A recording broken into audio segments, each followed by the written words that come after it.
Hi everyone! Welcome back to my channel, and for today's video guys, dito tayo guys sa Barangay Esperanza, Alfonso, Cavite, just around 10 minutes from Tagaytay Bypass Road. And meron tayo ditong 500 square meter na corner lot. Meron na po rito mga nakatira, 500 square meter to. Ayan, may kuryente, tubig, accessible by car, ayan, concrete roads, ayan, may mga kapitbahay. So ito siya guys, 500 square meter, may muhon na to, and nakatitle kay seller. Tapos kapag binili po siya, direct na po ita-transfer ni seller yung title sa name nyo. Tapos this one is for sale for 3.5 million, but binaba po ng seller for this month for only 2.5 million. Cash basis po tayo. Tapos pwede po na yung term is 80% payment, tapos sign credit of sale, and the 20% remaining is kapag na-hand over na sa inyo ni seller yung title on your name. This one is situated 520 meters above sea level, and napakalamig po dito. Ngayon is 12 noon. But tinan nyo naman, mahangin guys. Ito yung mga surroundings. Sold na po lahat na nandito sa area. Ito na lang po yung natitirang lot.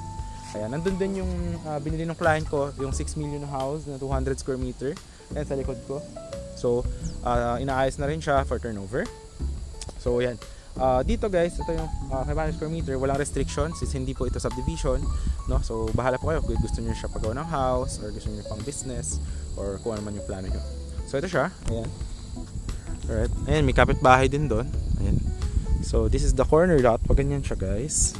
Tapos may muhon yan doon, tuturo ko. Ayan, no, napakaganda, no? Napakasariwa. Ayan yung 6 million house na binili ng client ko. So ayan, accessible siya by car. Ayan guys, oh, napakaganda ng lot. Ayan, napakasariwa ng hangin. If you're looking for a retirement lot, I definitely advise this one. Ayan, so ganito siya. Ayan yung kapitbahay sa harap. Ayan, may mga alagang mga manok. Ayan. So ito siya yung kalsada. Ayan, may mga kuryente, water. Ayan, corner lot, pag ganyan. Dito yung muhon yan guys. Alright.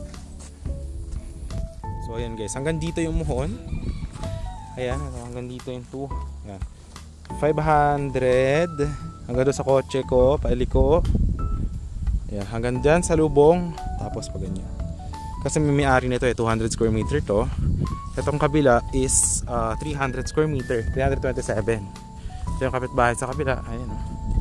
So if hanap mo guys malamig na weather, guys, ito na talaga pinakamura, as in. Negotiable na to, paunahan na lang siya. Napakaganda, no? Tapos yan na, Barangay Road. Search nyo lang sa Google Map ang property.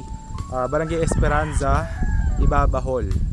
Maglakad ka galing sa Barangay Hall, 2 minutes nandito ka na. So yun yung landmark. 10 minutes going to Tagaytay Bypass Road, yung mismong highway ng Tagaytay Bypass. So ito yung isang kapitbahay. Ayan siya. Ayan, 327 square meter, and doon yung 500. So ayan siya. Ayan, ganyan yung mga surroundings. Ayan, may kuryente, water. So yun guys, yun yung corner lot, no? Napakaganda. So if you're looking for a lot, ito na yan. So papakita ko sa end of the video yung drone shot nya para makita nyo rin aerial shot from this one going to the Barangay Hall, going to Tagaytay. So yun lang guys. Basta ito yung ano nya, muhon nya ulit from this one.